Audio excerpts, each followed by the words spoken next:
Hello, this is John Squared, and we will be reviewing the updated hexa-core Kaby Lake R mid-range laptop from MSI, the GP63 Leopard Pro.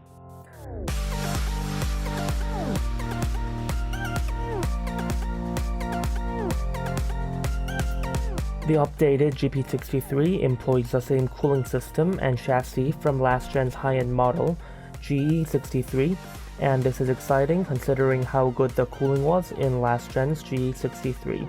Another thing that I want to get into in this review is whether the 8th gen Intel Core is worth it for gaming, or would it be better choice to buy the last gen models, which have gone down in price. The build of this laptop is mostly identical to that of last gen's GE63. The top is brushed aluminum and the palm rest is plastic with a brushed aluminum finish. The display area and bottom is a more conventional plastic surface, so the laptop itself is about 2.2 kilograms. As the bezels of the laptop are on the smaller side for a gaming laptop, the form factor and portability is normal for a gaming laptop. One thing to take into consideration is since the 180 watt power brick weighs about 600 grams, it will be a bit heavier to carry around than a similarly heavy office laptop. The screen is a high quality IPS panel unlike many laptops at this price range. Brightness and contrast is good at 300 and 800 to 1, and unlike many laptops where screen is the first thing being cut, this laptop has an above average 87% sRGB coverage. Greens and reds are slightly lacking, but it is good enough for media consumption and also okay for content creation on the go, provided that you have a separate monitor at home. The screen calibration out of the box makes midtones and highlights desaturated, which reduces pop when watching movies or content, so calibration is recommended for this laptop. The battery size is rather small at 51 watt-hours, and due to the high power requirements, even during idling, the battery life is mediocre. This is to be expected from such gaming laptops lasting about 5 hours during video playback and 3 hours and 10 minutes in PC Mark 8 battery test. This laptop can last 2 to 3 hours comfortably on a charge, but for any longer sessions, a charger will be necessary. One of the things that must be discussed before going into performance of this laptop is whether the new i7-8750H is worth the price difference compared to last gen's i7-7700HQ. Last gen laptops with almost identical configurations, save for the CPU, can be had at about $100 price difference, even more when bought used. In short, the answer for gaming is no, and for content creation is yes. Most gamers use less than 8 threads and mostly prefer single-core performance over multi-core. As there is little IPC gain with Kaby Lake and no clock difference, there will be at maximum only a 5% difference. The CPU difference becomes less important also when considering that at the 1060 level, most games will be GPU bound. However, for people doing video editing, 3D modeling, and wanting to use the laptop as a sort of a mini workstation, this 30 to 40% increase is well worthwhile the price difference. Going back to the performance of this laptop, the excellent cooling and performance of the Cooler Boost 5 module allows the full performance of the i7-8750H and GTX 1060. Even during heavy gaming loads, the CPU is fixed at 3.9 GHz and the GPU remains mostly at 1080 MHz. This is among the best of similarly spec'd gaming laptops. Thanks to the great cooling, CPU remain under 80 degrees even synthetic full loads.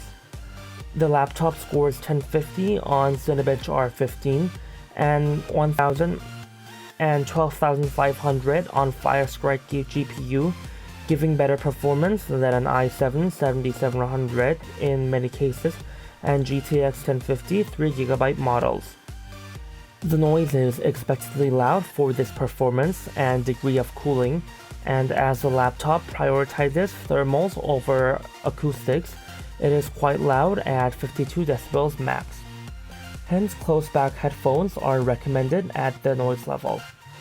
If you do not like the high noise level, you can switch back to comfort mode, which will sacrifice a bit of performance for lower noise. In comfort mode, the CPU boost goes down to 3.1 GHz, and GPU clock becomes unstable at 1600 to 1800 MHz. Due to this, the laptop shows similar performance among 1060 laptops, but noise goes down to about 46 decibels, which is quite a bit quieter than similar laptops. As most games with a 1060 are GPU bound, Battlefield 1 and Battlegrounds will show 10 to 5% of a performance hit, and more CPU bound games such as Overwatch will take a 50% performance hit. Additionally, as MSI Cooler Boost 5 modules have quite a lot more exhaust than normal, it struggles to draw ample air compared to intake. Due to this, if you raise the rear of the laptop slightly from the desk by putting in an eraser or anything, intake is greatly improved and results in 3 to 4 decibels of noise improvement and about 5 degrees drop in temperature. The noise test was done in sports mode, comfort mode, and the back lifted about a centimeter from the desk. 30cm 정도에서 말하는 일반적인 목소리의 크기입니다.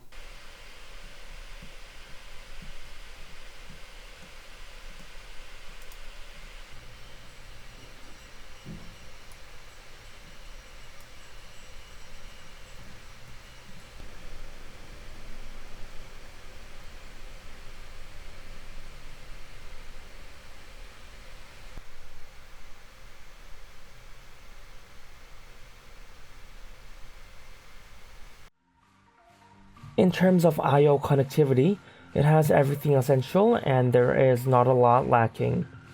There are 3 USB-A, HDMI, mini display port, Ethernet port, USB-C, and separate audio jacks, and with a full-size SD, so this laptop will not have many connectivity issues. One slight niggle is the lack of a Thunderbolt connection, but this will not be a major issue due to the laptop already having a good graphics card, and most other devices with Thunderbolt 3 will support USB-C connection as well. The keyboard is SteelSeries branded and is great for both gaming and typing. The keyboard has a long stroke, good damping and feedback, being comfortable and giving an enjoyable typing experience. The RGB lighting is not fully controllable and has 3 controllable areas. The key layout is pretty standard except for the FN and window key being switched and shorter right shift key. The trackpad is the same brushed metal finish plastic as the palm rest, not being smooth and sticking on the fingers quite a lot. The touch sensitivity is low even when settings tuned, and input is quite regularly ignored when pressed with the end of the finger, so you have to press it with the wide side of the finger. Due to the poor trackpad quality, a mouse is recommended even for daily browsing and casual tasks. The speaker performance is poor, especially considering that MSI is advertising the model as having giant speakers. This is the result of removing the woofer from higher-end proper giant speakers and sounds similar to ultra portables. When the dynamic music mode is turned on, the highs are improved slightly and the uncomfortable peak in the mid-range is decreased. Still, there is little substance below 1 kHz, giving a very tinny sound. There will be a noise test.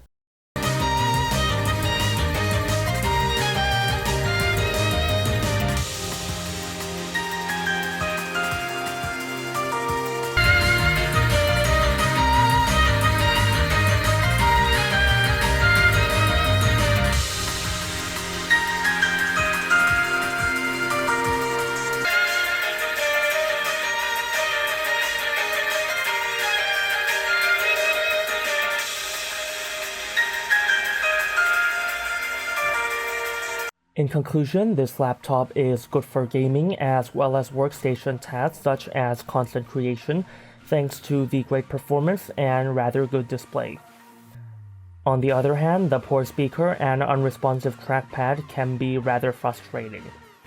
Also, if gaming is mostly your priority, the last gen i7 7700 equivalent models can be had for cheaper, especially when used. However, the 30 to 40% performance increase given by the 8th gen i7 will be quite useful for video editing and 3D rendering. Coupled with excellent cooling and reasonably good screen, it is also good in gaming and will also be useful in media consumption and some sort of content creation task.